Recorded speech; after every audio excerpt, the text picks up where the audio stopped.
Hi everyone, today we will talk about how to fix or how to solve Telegram slow Donald. To know how to fix or how to solve Telegram slow Donald, you should just go to settings like this. We will click. After that, in this page you will go to apps, default apps, app settings. When you will see this list, you will go down to find the application of Telegram here and you will enter. Then in this page you will go to click for stop.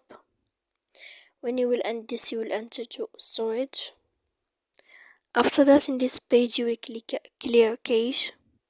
Then you will go to click manage storage, and after all that you can turn off your phone so that you can know how to fix or how to solve Telegram slow Donald. So please don't forget to support us by like and subscribe.